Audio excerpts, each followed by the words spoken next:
like a, I feel like we need like an intro song. We are going to do an intro song one day. What's good, everybody? I got that EDM stuck in my head like we at the club. Like we are the co-hosts. Right. Mar, I Mahogany feel like I haven't been online with you in forever. Oh no. And here we are on this new podcast, Mahogany Circle podcast. And we're going to be co-hosts. That'll work. There's a lot of background info that we'll share tonight about how this all came about. And more specifically, let's talk about you and motherhood and entrepreneurship. Oh my gosh, where do you want to start? We're friends for real though. We're friends for real.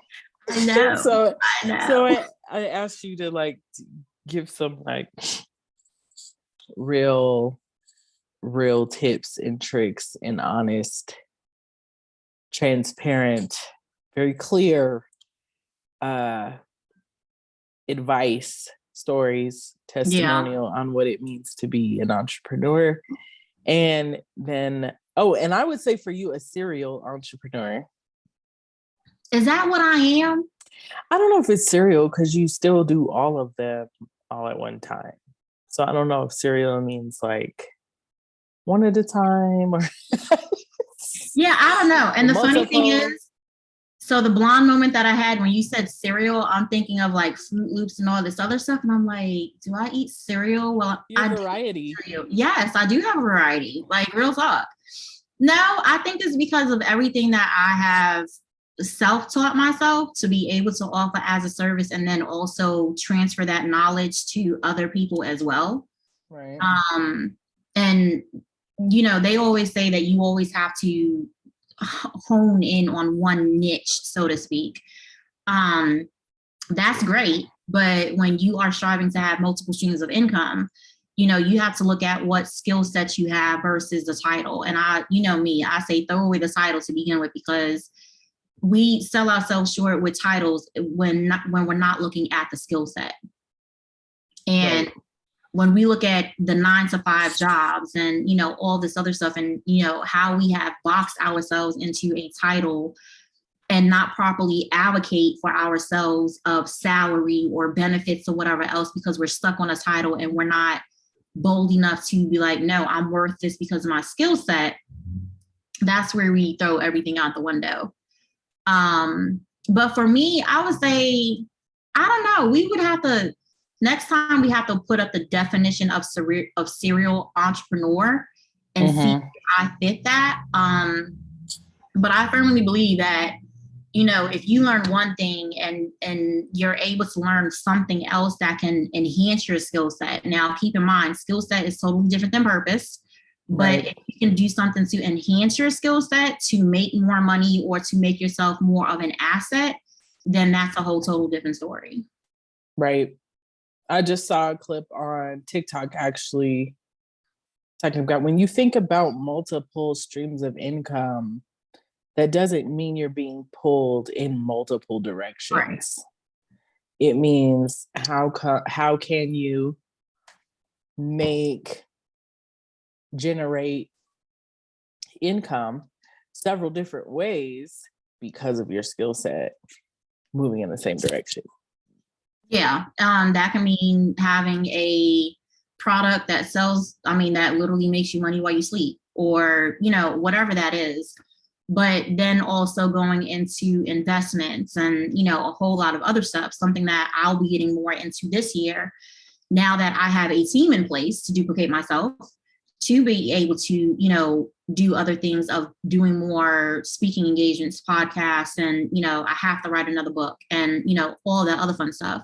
But in order to do that, you have to find sustainability and scalability and whatever that is. And if someone asks what that is, sustainability is longevity. You know, how can it be in place for a long time without always breaking down and whatever else? Scalability to me is how can you get something in place where it's maybe on autopilot or semi-autopilot, because a lot of stuff can't be on autopilot all the time. and then being in that place. But one thing that we fail to do as entrepreneurs, we don't look at this as a legacy. You know, I purposely got myself eliminated from a job for my legacy. There was no way that I was going to be staying at a 9 to 5 for the rest of my life. I never saw myself staying at a 9 to 5 for the rest of my life. Now, would I say that it has been a smooth road as an entrepreneur? Heck no. And that's why the first thing I would say is no one should become an entrepreneur unless they are ready to take some hits, get ran over by the bus at least 3 times, be thrown off the roof, and a whole lot of other stuff, and still pick yourself back up while you scraped up, bleeding and crying. And, you know, to go back at it. And it's not always going to be that one size fit all for everyone either. So that you really have to have literally some tough skin, because if not, you know, it can be easily something to be discouraged about, or, you know, whatever else. And, you know, we go into mindset a whole lot of times. And don't get it wrong. There have been a lot of times where I've been thrown my tantrums and said, I'm done. But then the moment I think about having to go to a 9 to 5 and I get real sick, I can't do it. Yeah. No, I feel you. What is the one thing that blindsided you the most about entrepreneurship? And I know you mentioned your book. Before you give us what blindsided you, what is the landscape of what you do? I guess the question is, what is it that I don't do? That's the question.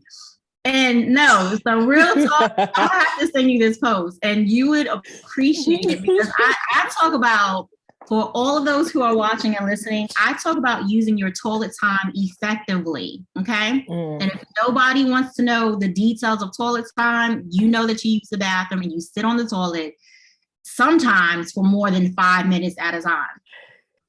This dude calculated how many hours and how many poops he took for the year of 2022. And I want to reach out to him and give him a high five, because every time I talk about toilet time, everybody laughed at me. But he calculated how much money he made with the amount of poops that he took in 2022. Okay. How much?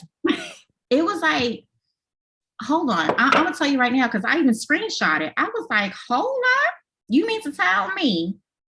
Now, I haven't gone thus far to calculate the hours that I have closed business deals or written contracts on the toilet. But what I can say is that, okay, so he calculated his poop stats for 2022, and he calculated how many poops he did totally. Yeah. Yes. So total poops for 2022 was 669 and a half poops. Okay. So hours pooped, it was 2,083 hours and maybe like 49 minutes, around that range. Money made by pooping, 7,340 cents. Okay. Wow. So no one can ever tell me ever again, because I have the proof from TikTok, that you can make money while you're on the toilet. So going back to the question that you asked me, so as let's start with the business coach advisory side first. I will wreck your life and your business. I would agree. Why would you say that you agree? Because you have done that for me. Like in a good way, or like in a great way? Okay. No, in a great way. Yeah, no, when I say wreck people's lives, I totally dismantle their thinking, their mindset and everything else, to, you know, not just think about right now, but what is it that you can do 10 years from now, 5 years from now, 100 years from now. I always say that your 5 years can happen in 5 months. So as a business advisor, coach, I literally, you know, help people set up their businesses, nonprofits, help them, you know, come up with their brand and a whole lot of other stuff. Literally go down with the whole mindset stuff, because I totally believe that whatever is in your personal can dismantle your business. And we sometimes hide or try to hide within the business and not want to do with the personal, when really we have to do with the personal. You know, financial statements, all of this other stuff, grant writing, blah, blah, blah. On the virtual specialist side, a lot of the stuff of what I self-taught myself was graphic design, website design, logo design, and social media, and presentations, and ghostwriting. I've actually ghostwritten one book, but also I ghostwrite blogs as well for other people. Video editing, audio editing, podcast management, speaker management, video animation. So that's what I can think of right now. Event planning, project management, automation setup, meaning, and people are like, well, what do you mean by automation? So I like to make systems talk to each other so you can scale and you don't have to push as many buttons as you don't want to.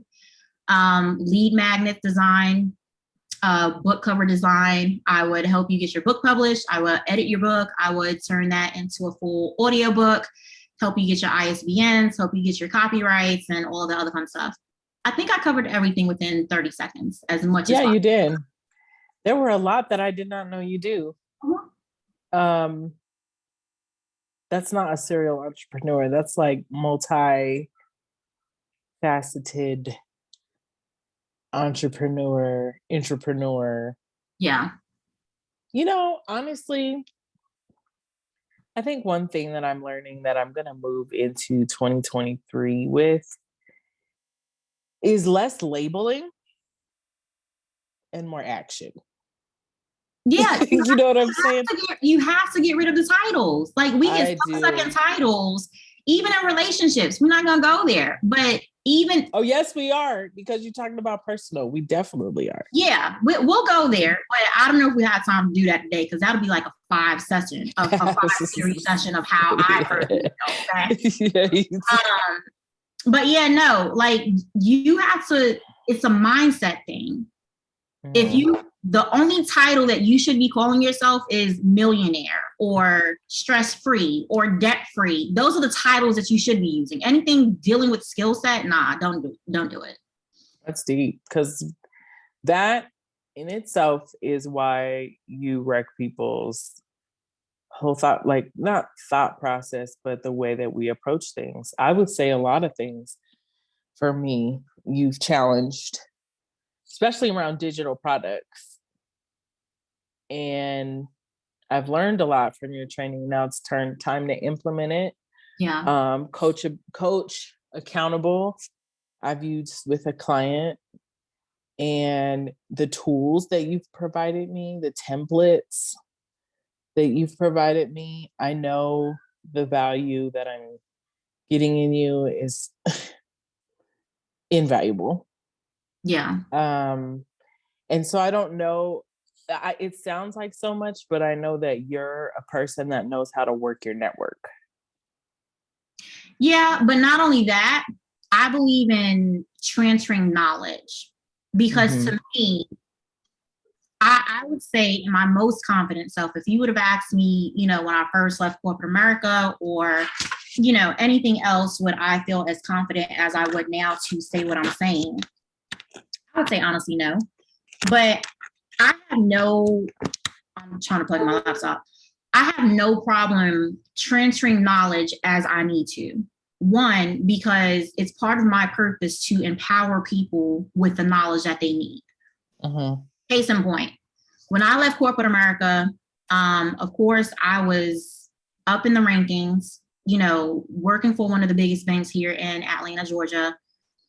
If I was still there today, I know that I would have at least been that person to hit close to 6 figures if I had anything to do with it.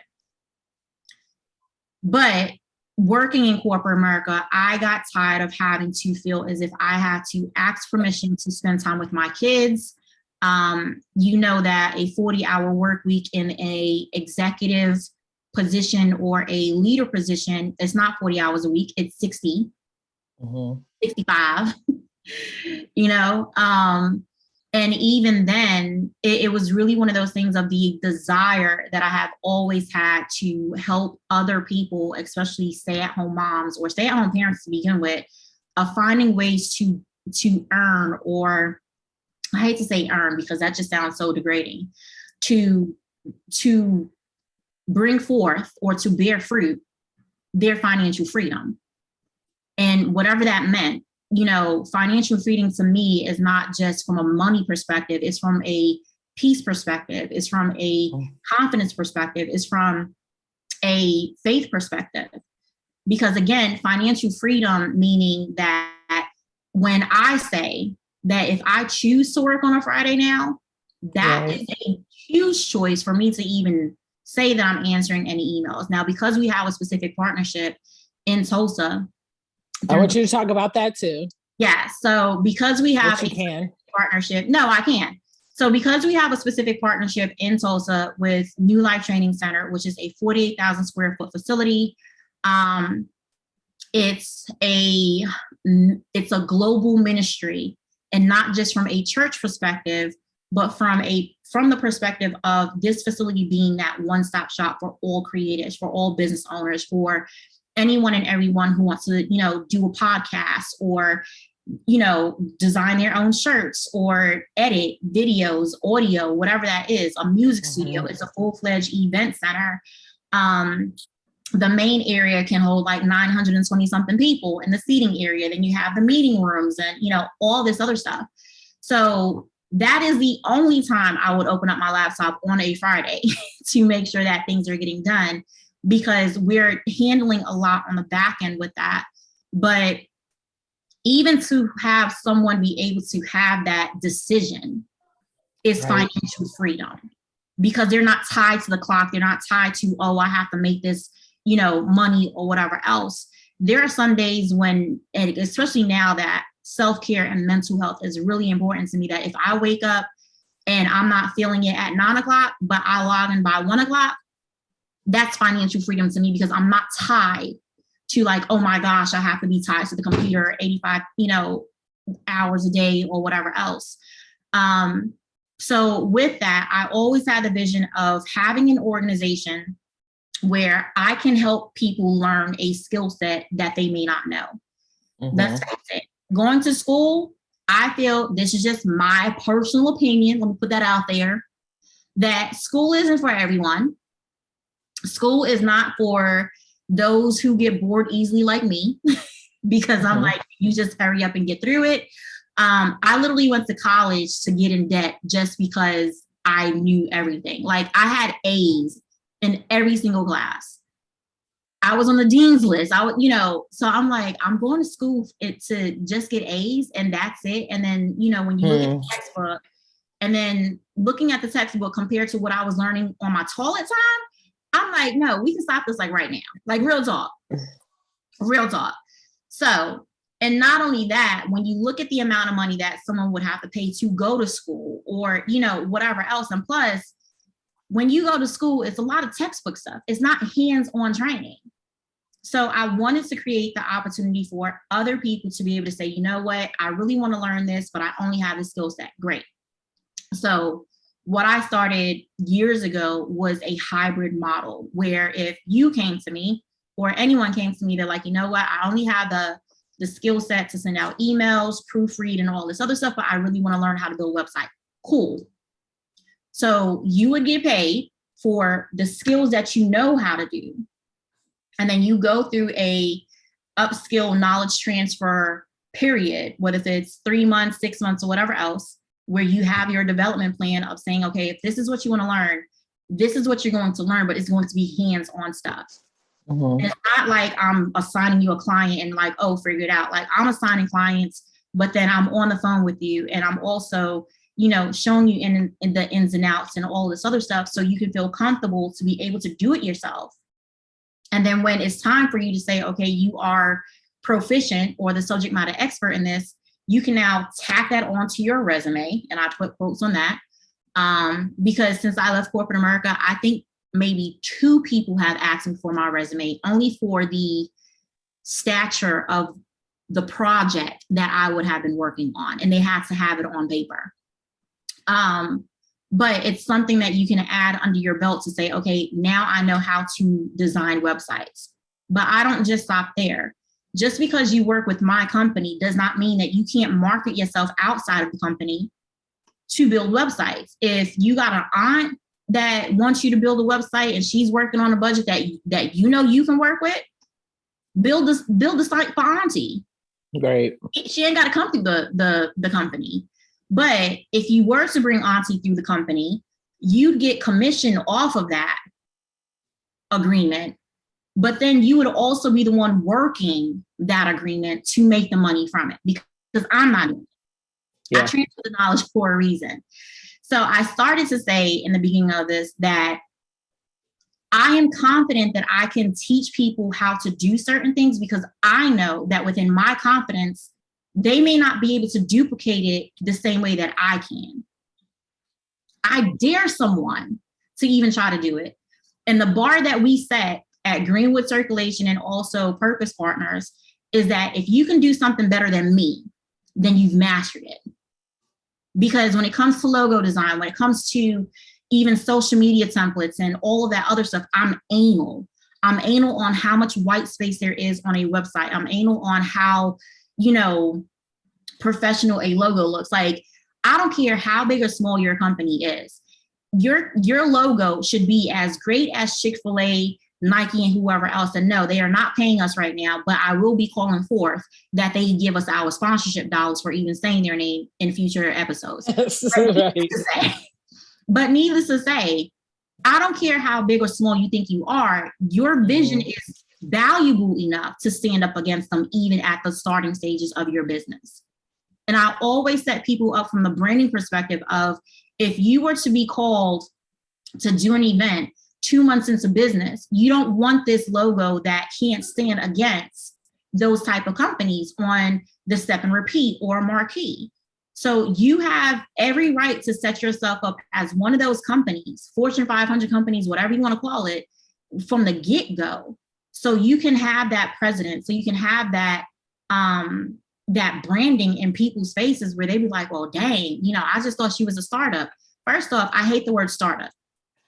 I am so glad that you're bringing this up, because I hate that word. And you know what else I have an issue with, that I'm starting to have an issue with too, is small business. It messes up your mindset. Okay, all right. So we're on the same thing. That's so funny that you bring that up. I felt that. I started to think that way. Seriously, when you think about small business and startup, you can only be a startup for so long, but startups keep you in your comfort zone. The word startup will keep you in your comfort zone, and you would never go after that $10,000 grant or that $25,000 grant because you think, oh, I just started. Oh, I'm a small business. My thing is, if you look at, and we're going to have a whole episode on grants, because if you look at the fine print on specific grants, they literally say you only have to be in business for X amount of days to qualify for this grant. But because people see the dollar amount, they feel that they don't qualify. Wow. I know Walmart has one. Have you heard of Alice? Yeah, I'm on Hello Alice for I actually got a $10,000 grant in 20 from Alice.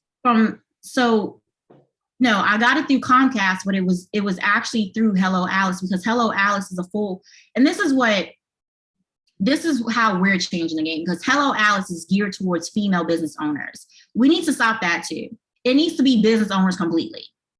Because I personally feel that there are qualified male business owners out there that are just as dope as, and I'm not saying that, we need to get off this female train or whatever else, but at the same time, when we want to start talking about restoring the economic system in BIPOC communities or restoring the household in BIPOC communities, the leadership literally has to come from the male's perspective and also be supported by the female. We'll get into that. And I'm not saying that it's a role gender thing where the men rule the household, but we can't keep sitting here putting the men down, saying that, oh, you need to be leaders of your household and stepping up, when we're taking away every opportunity from them, even when it comes to running a business.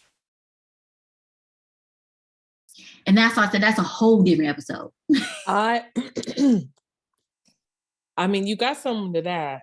it's so interesting because I think about not about entrepreneurship, but just in terms of social benefits in this country when it comes to like Section 8, for example, where it was not encouraged, you couldn't have a man in the house, No, a partner in the house, no. um, discouraged to be married. Because then there's the cliff effect, Mm-hmm. which I don't know if if you don't know what the cliff effect, basically it's being so supported through social programs that when you do want to get out of that poverty bracket, um, there's that cliff effect where it's like, how am I going to give up that hump when I'm used to having $1,000 in food stamps? Right. And now the realistic budget spending plan that I have is so significantly different because I don't have subsidized support. So But that's a cliff effect. right. So I have been what's the word? I want to say a victim. They try to set me up for the okie doke when I moved here to Georgia. So when I moved here to Georgia, my daughter was 4 months premature, just out the hospital. Mm. So I moved from Rochester, New York, was married at the time, thinking that moving here was going to save my marriage, XYZ. So I worked for a big marketing firm in Rochester, New York before I left. They purposely put me on WIC because of the fact that I had a premature baby. Mm-hmm. I didn't ask for it or anything else, but they said, well, you have to keep up your intake and all this other stuff. Now, needless to say, my body went into overload when I had her because I was pumping 8 ounces per breast every hour and a half. So when I came down to Georgia, I had a cooler with 300 plus bags of frozen milk. Okay. So in my mind, that's a lot. Yes, I know.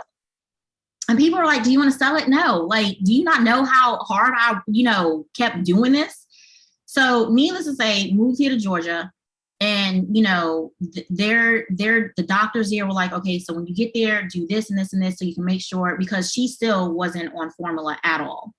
Okay. But it was still the whole thing of making sure that, because I'm not a milk drinker. And I'm like, I'm not going to drink milk. But they're like, you have to, blah, blah, blah. So I'm like, fine. If I know that I have this, I will spend the money because I'm not a waster. I don't want, dollars to go to waste. And I'm like, someone else can do this. You know what I mean? So when I came to Georgia, I got a temporary job through the bank that I actually ended up working for close to 15 years. Mm-hmm. And when I first started, I want to say it was like around 30,000 or so. Keeping in mind, my son was still a year and a half and change because they were 15 months apart. I was married, but still being in that place of the what is this going to look like? XYZ. They literally told me I had to quit my job to qualify for WIC. I said, excuse you? Mm-hmm. I said, the taxes that I pay now and to this day, if anything, I'm paying myself back in some kind of way. At least I wanted to think so, Right. But I'm like, you're literally trying to trap me to think that I need to depend on you to leave a job just for this? Are you serious? Mm-hmm. I said, no, thank you. I said, if anything, this is something even better because whoever really needs it can now have it. Yeah. But to your point, it's a system that literally tries to pull us in for the okie doke where we are feeling, again, bound and don't have that financial freedom to think that we have to depend on it. And it just baffles me. Yeah, I think that, we lead with our faith, and well, you and I do. We lead with our faith when it comes to it's some crazy faith. I'm gonna tell you that. I be praying for income strategies and all that. I want to be in alignment. Yeah. With that spiritually, but with that being said, oh, how we have to be so vigilant, especially as Black people, around our poverty mindset Mhm. and ways that it comes out, just like subconsciously, even. And now that I'm starting to look for, poverty mindset in my own, what I'm aware of, but there's things that I'm like, open my eyes to some new things. Yeah. Like, for instance, I was meeting with a girlfriend today who we're going to start working on accountability to, business owner. And I was telling them, I'm no longer calling it a budget. Oh yeah, no, I'm that calling it's it a not, spending yeah. plan. Yes. It feels lighter to me. I don't know why, because I like to spend money and I don't want to feel bad every time I'm spending money, because I do think and I believe that I make sound investments. So again, and you know me, I like to start looking at the history of words. If you were to ever wanted to go down the rabbit hole of true meaning of words, Mm-hmm.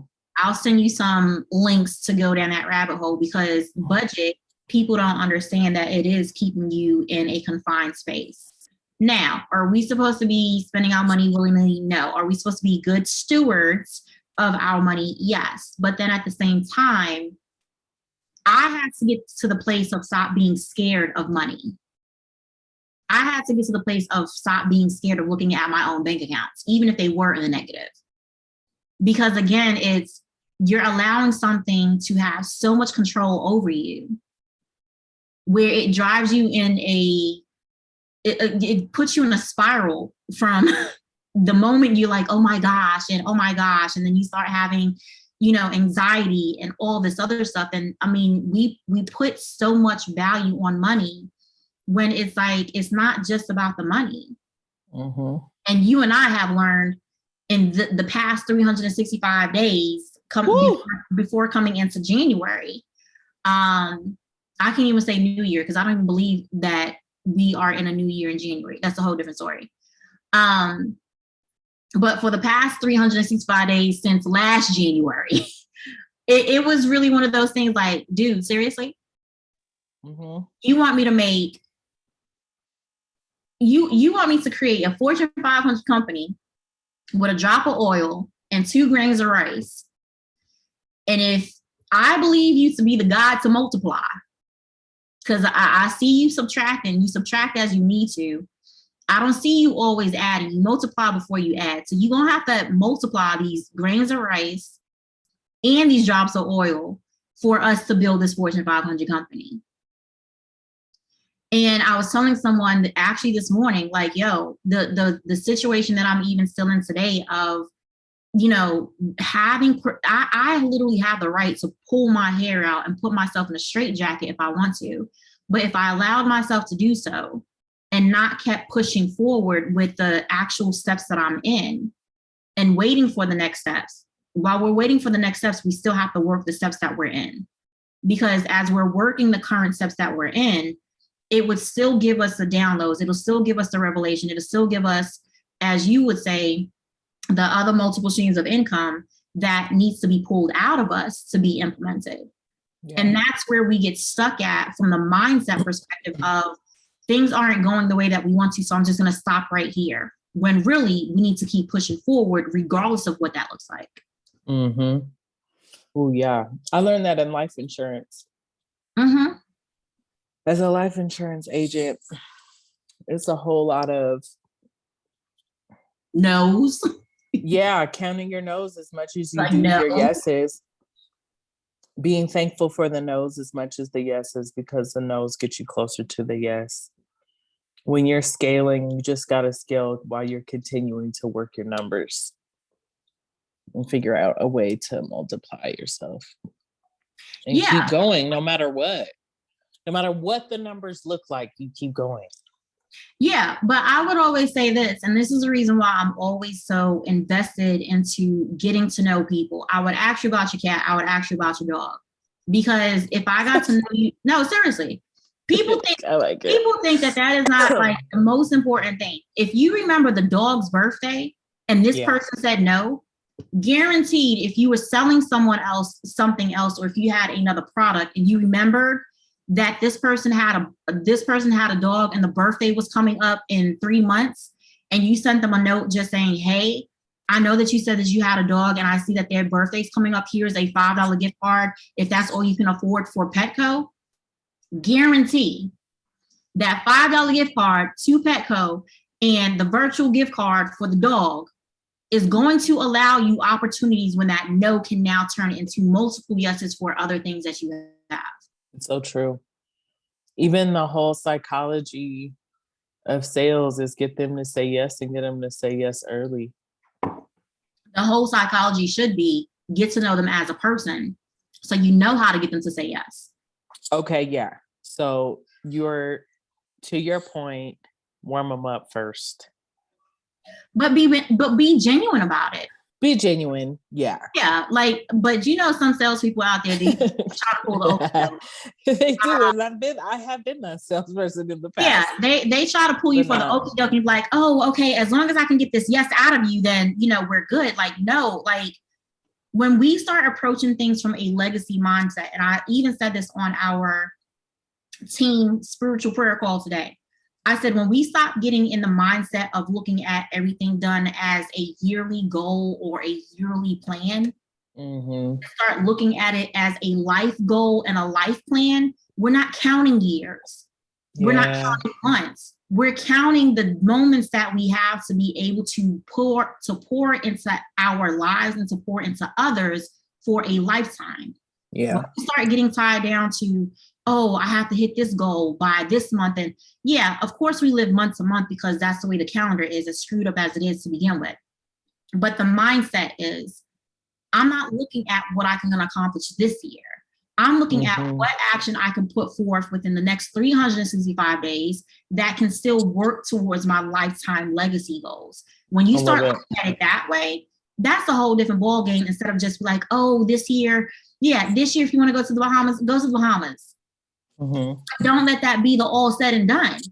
Right. When you go to the Bahamas, are you also then going there to look at land that, even though you can't afford it today, but you can be like, you know what? I really like this house. I want to buy this as an Airbnb or a retirement home. Let me put that as a life goal that I can start working towards for the next 365 days. Yeah. Instead of be like, oh, I'm just going there for vacation. Like you said, crack it open, break it down, break it up. But it's break the ground. But one thing that we have to realize, this isn't for everybody. And I'm not. Oh, say that. I am so not discrediting anyone who is not there yet from a mindset perspective, but even from a belief perspective, because we already know that we are living a life where we have a lot of our peers that are still stuck to religion versus true spirituality. And even from that perspective, the way that I do business today is totally different than how I used to do business years ago, being stuck in religion versus being free in spirituality. And when we can actually know the difference between the two, and knowing that religion is also something that would hold us back and hold us bound, we don't have the true financial freedom as we think we should have being stuck in religion. We're gonna have to have that convo. Oh yeah, we can. I was gonna talk about, and we have like 10 more minutes, but what I was thinking about, the first time I took a career shift and was risky. Like as you were talking about your journey. And I was working in the Capitol, and some folks had mentored me who got me in there the first day. I mean, looking around, and then I asked, so this is a bank, and you need to really think about in the next 5 years what you want to do. and leverage you being in here and seeing what's important to them when it comes to how they spend their money. So that's how I moved into Black maternal health. Now that's how I'm also moving into the cannabis space. But our money goes, and what you notice that our money goes to things that we prioritize. And I was watching this, sometimes I be on stripper TikTok. It just comes to me. That's my algorithm. Understand. Totally understand. This one stripper was talking about how X, Y, and Z rapper came in there consistently spending $40,000 a night. I'm trying to wrap that around my head, even if I had it like that, why that's a good investment. Because in my head, I'm thinking that's a whole job that you could have created. I wouldn't even, my thought process would be, how do you write that off as a business investment? Now, there's only a specific cap that, and I don't even know, I need to go back and see what it looks like for this filing year of what the IRS is allowing for entertainment, because they even cracked down on certain things beginning, I think, last year, if I'm not mistaken. But again, if I would even have to look at it even from a church perspective. Because to your point, $40,000 is a salary. That is true to the core. That could have been a salary for a personal assistant. That could have been a salary for someone else if they really need it. Now, even when we look at it from a church perspective of, there was this church, I have no clue what church it was. But I'm looking at the fact that you have drummers propelling from the ceiling, playing drums for your Christmas service. No, like literally, they are on zip lines going back and forth, playing drums. Okay. Math in my head. Truly did the math in my head. And I'm like, your Christmas service, and I have to put air quotes because you know how I feel about Christmas. Your Christmas service is in December.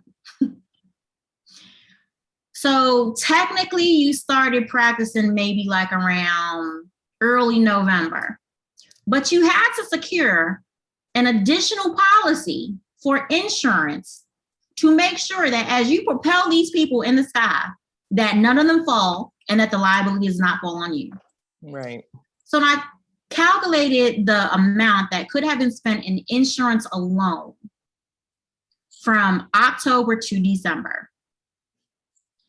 I'm like, how much of that money could have gone to either going towards a community organization like the ones that you support, right? Because you support a lot of organizations, or how could that have gone back to the congregation for those who do not have multiple streams of income or are trying to make ends meet because they, for whatever reason. And I'm not even saying that everyone that has a 9-to-5 is trying to make ends meet, because we do have some struggling business owners out there because they just need the capital. Right. They just need the money to have that. And I hate to say this, but it's like they need that one hit, that one hit that's going to pop off and really, change the trajectory of their business. And that's what I looked at. Like, how do you not take care of in-house before you propel someone for maybe a 15-minute drum solo that could have been done either on the ground or on the stage that would have had the same effect, because you actually blessed people, business owners, whoever, with the finances that they need towards their financial freedom. Right. Better yet, if we were really doing what we're supposed to be doing in the church, it would have also been, if you had that extra amount of money, hey, if you know that you have, and this is why I say if churches are really keeping up the data that they need to, they would know who is living paycheck to paycheck. They would know who is struggling as single parents. They would know who's struggling as a small business owner. I don't care how big a church gets. If you collect the correct data, you know who you are serving. Keyword, you are serving. And then this is where it goes back to pouring into people to get to know who they are so they can also support you. And I'm not saying that we're supposed to be going to churches and, it's the pastor, and all this other stuff, because we do have some church members that think that pastor is gold when pastor is just a person, and that they still need to do things for themselves. Let me just clear that up. But when I see these big churches that could have some financial influence of helping people create financial freedom, where is that going to? It's fumbling. The bag is fumbling. The bag is being fumbled. Oh, the bag is being propelled in the air, playing Little Drummer Boy. He's talking about a baby Jesus in a manger that was not born in December. Right. So it's a whole lot that, and I mean, I get it. The stripper world is going to be the stripper world. I would say that. Well, I would say that. I'm not judging either. That to me, to me, I'm not judging that. But I'm also looking at whatever they do in that world, that's what they do in that world. But what I would like to see in some churches to step up and be the example that if the stripper did come to church because she just got dropped 40 bands and she doesn't know how to properly invest it, that if she went to church and they said, hey, did you need help with financial planning or whatever else, she would at least know where to invest the 40 bands. Yeah. To be able to put in there. I like that even better, actually. So there's no judgment at all. What are we doing to help them invest it, to become more financially free? That's the thing. Because you can't be swinging from the pole at 50. No, and that is the thing. Like, I think it doesn't matter how much money you make, it's how you're spending. So to me talking about dropping 40,000 on any entertainment that just does not have a clear investment for me, I need it to all make sense. And I think to the point where I've sacrificed a lot when it comes to like me and my kids and our decisions and our spending. And unfortunately, like, it is what it is. We're not doing all these travel lists, this, that, until I get to a point. But you have that mindset. But how do we get other people to understand that? And I get the whole thing that, you can't buy back time and all this other stuff. You can always make money, blah, blah, blah. But how do we get people to financially be responsible to say, you know what? We can't take the trip to Bahamas, but we can at least take the trip to Florida.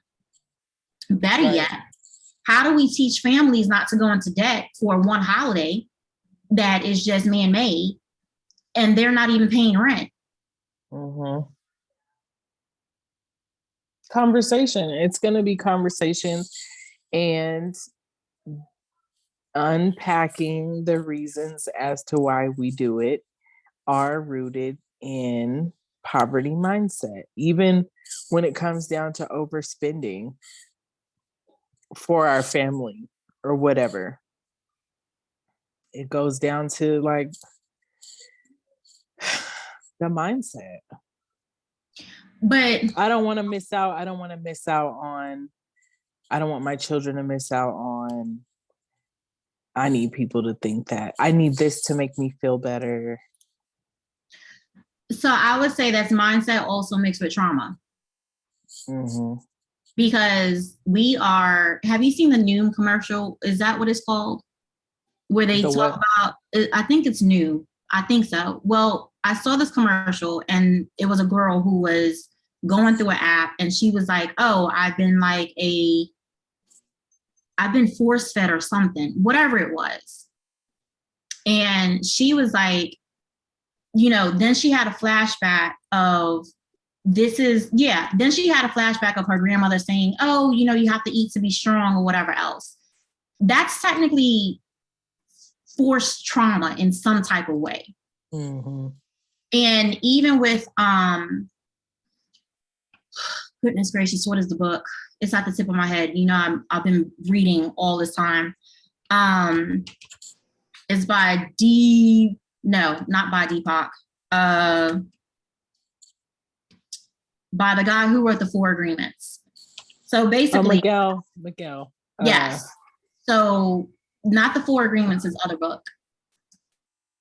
I'm trying to look it up right now. But needless to say, he literally speaks to the trauma that we don't see, the Master Yourself. So in the Master Yourself, he talks about trauma that we wouldn't have even thought about thinking of from a mindset perspective. So when he first said that we have been domesticated, I was like, wait, what?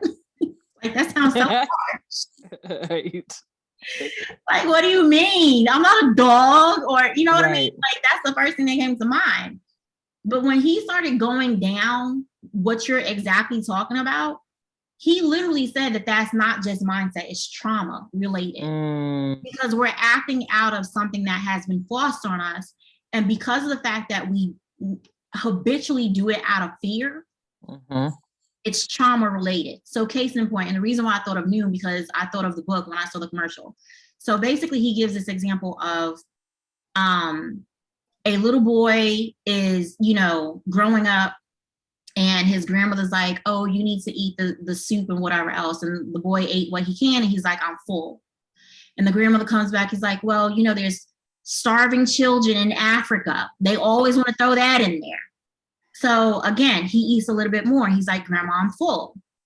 Then she's like, you know, if you eat all your food, you can get a cookie.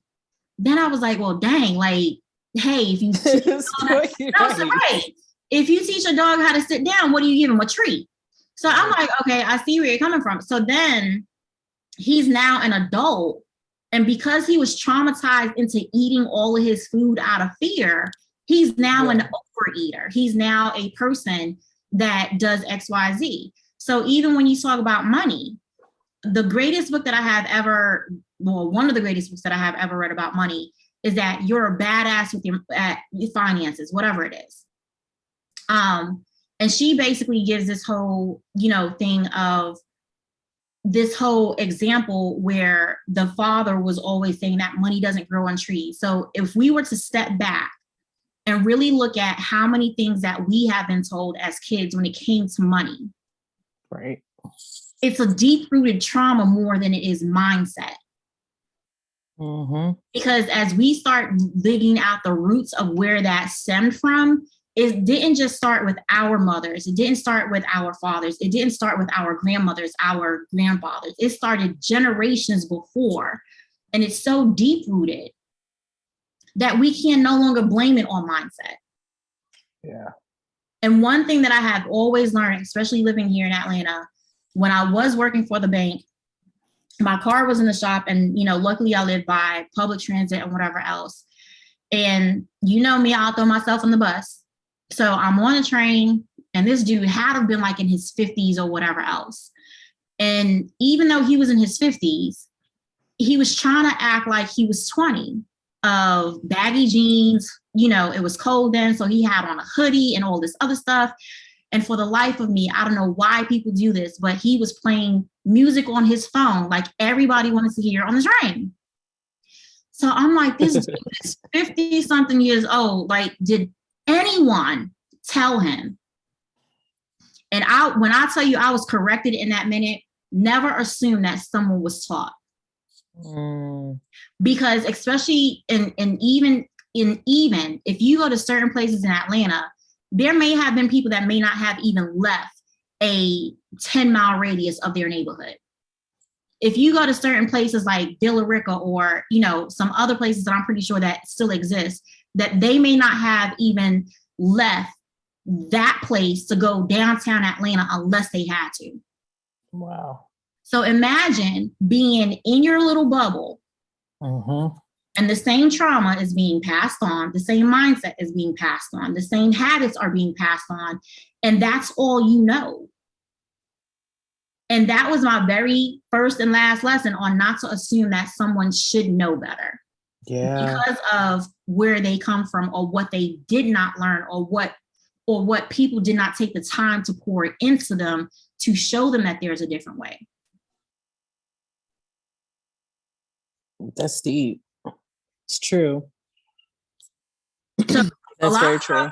So some stuff we can say mindset. I think that there are certain things that we have control over that I can label as mindset, but the things that are deeply rooted, that's passed down trauma that affects the mindset and affects everything else in life. Yeah. That is very true. I want to talk about that more next time. We can do that. Can we do that next week then? Yeah. Talk about we won't lead with trauma in the first month of the first year.